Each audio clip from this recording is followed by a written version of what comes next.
చిత్తూరు జిల్లాలోని ఒక చిన్న కుగ్రామంలో సుబ్బయ్య, అతని భార్య నాగమ్మ, వారి 12ఏళ్ల కూతురు కుసుమ ఉండేవారు. వారికి 2 ఎకరాల మెట్టభూమి ఉండేది.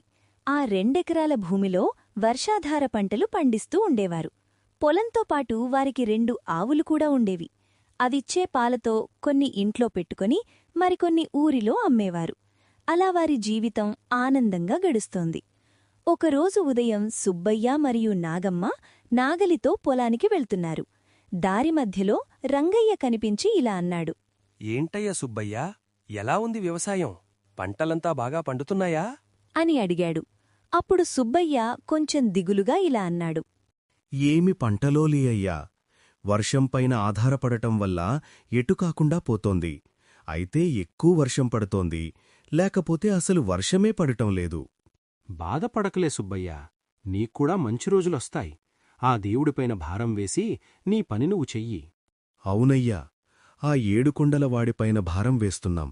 ఈసారైనా నష్టపోకుండా ఉంటే చాలు అని చెప్పి పొలానికి బయల్దేరారు భార్యాభర్తలిద్దరు. పొలానికి చేరుకుని సుబ్బయ్య నాగలిత పొలం దున్నుతున్నాడు. నాగమ్మ విత్తనాలు వేయడానికి నేలను సిద్ధం చేస్తోంది. హఠాత్తుగా నాగమ్మేదో చూసి ఆగిపోయింది. ఏవండి, ఇటు చూడండి, ఇక్కడ ఏమి ఉందో చూద్దర్రండి అని కేకవేసింది. సుబ్బయ్య వెళ్లి చూడగా అక్కడొక తాబేలు కనిపించింది. అమ్మో, తాబేలా? ఇక్కడికెలా వచ్చింది? దరిదాపుల్లో చెరువు కూడా లేదు కదా. మనం ఎన్నో సంవత్సరాల నుంచి ఇక్కడే ఉంటున్నాం కాని ఏలోజూ మనకి తాబేలు కనపడలేదే అని ఆశ్చర్యపోయాడు సుబ్బయ్య. అదే మనసులో పెట్టుకుని పని ముగించుకొని ఇంటికి బయలుదేరారు ఇద్దరు. దారిలో రంగయ్య మళ్లీ రచ్చబండ దగ్గర కూర్చొని ఉండగా సుబ్బయ్య పొలంలో జరిగిన వింత గురించి చెప్పాడు. రంగయ్య చాలా ఆనందంగా ఇలా అన్నాడు. సుబ్బయ్యా, నువ్వు అదృష్టవంతుడువయ్యా.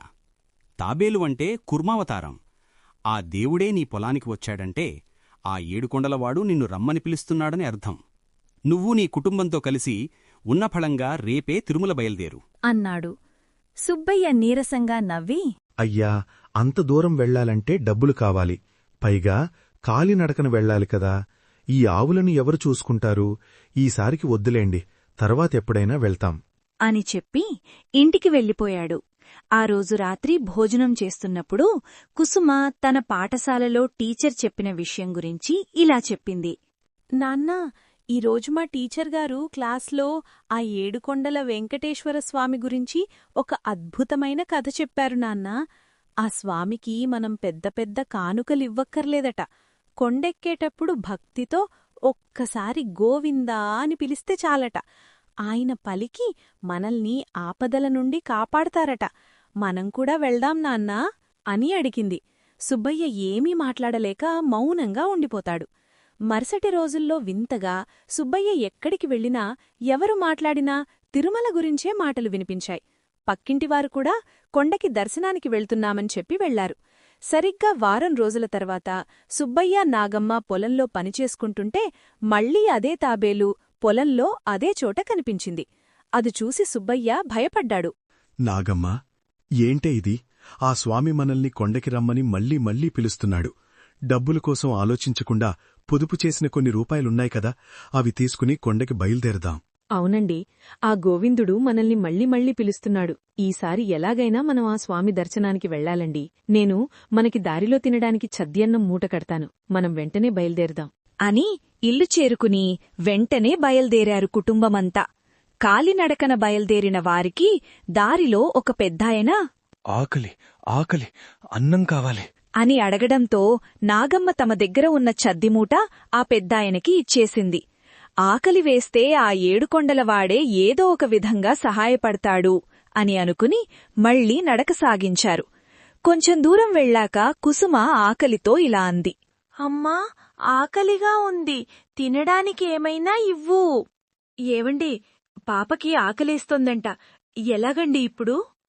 కొంచెం ముందుకెళ్ళి చూద్దాముండు నాగమ్మా, ఏమైనా దొరుకుతుందేమో అని చెప్పి ముందుకు వెళ్లారు. అక్కడొక చిన్న గుడిలో అన్నదానం చేస్తున్నారు. ఆ గోవిందుడే వారికి సహాయం చేశాడు అని భావించి అక్కడ భోజనం చేసి మళ్లీ నడక సాగించారు. కొంచెం దూరం వెళ్లగానే అడవి మార్గంలో కుసుమ ఒక్కసారిగా ఆగిపోయింది. చీకటిలో దూరంగా ఒక పెద్ద ఏనుగుల గుంపు దారికి అడ్డంగా నిలబడి ఉంది. నాన్నా, నాకు భయంగా ఉంది అంటూ కుసుమ సుబ్బయ్యను పట్టుకుంది. భయపడకమ్మా, ఆ గోవిందుడు మనకి ఏమీ కానివ్వడు. వెంకటరమణ, ఆపద్బాంధవా, నువ్వే రక్షించాలి అని మొక్కపున్నాడు. వింతగా ఆ ఏనుగుల గుంపు ఒక్కసారిగా వెనక్కి తిరిగి ఎవరికీ హాని చేయకుండా అడవిలోకి వెళ్ళిపోయింది. అందరూ గోవిందా గోవిందా అంటూ ఊపిరి పీల్చుకుని నడక సాగించారు. అలా కొద్దిసేపటికి ఆ ఏడుగొండలవాడి మెట్లు చేరుకున్నారు. గోవిందా గోవిందా అంటూ స్వామి నామస్మరణతో మెట్లెక్కారు.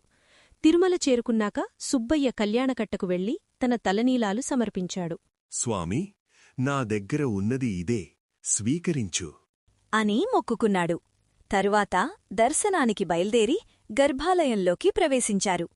చిమ్మ చీకటిలో దీపాల వెలుగులో పచ్చకర్పూర నామంతో శంకుచక్రాలతో వెలిగిపోతున్న ఆ వెంకటేశ్వరుణ్ణి చూడగానే ముగ్గురి నోట మాటరాలేదు. ఆనందబాష్పాలు రాలాయి. దర్శనం చేసుకుని హుండీలో వారు తెచ్చిన కానుకలు వేశారు.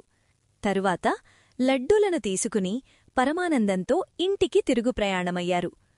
గ్రామానికి వచ్చిన సుబ్బయ్య తను తెచ్చిన లడ్డూలను ఊరివారందరికీ పంచాడు. ఆశ్చర్యకరంగా ఆ రోజునుండి ఆ తాబేలు మళ్లీ పొలంలో ఎప్పుడూ కనిపించలేదు. కాని ఆ సంవత్సరం ఆకాశం నుండి వానలు కురిసి సుబ్బయ్య పండించిన పంట గతంలో ఎన్నడూ లేనంతగా అధిక దిగుబడినిచ్చింది. ఆ పంట అమ్మగా వచ్చిన లాభంతో సుబ్బయ్య తన కష్టాలన్నీ తీర్చుకున్నాడు. ఈ కథలోని నీతి ఏమిటంటే, మనం స్వచ్ఛమైన మనస్సుతో భగవంతుణ్ణి నమ్మితే ఆయన మనల్ని అన్ని ఆపదల నుండి కాపాడటమే కాకుండా మన జీవితంలో సుఖసంతోషాలను నింపుతాడు.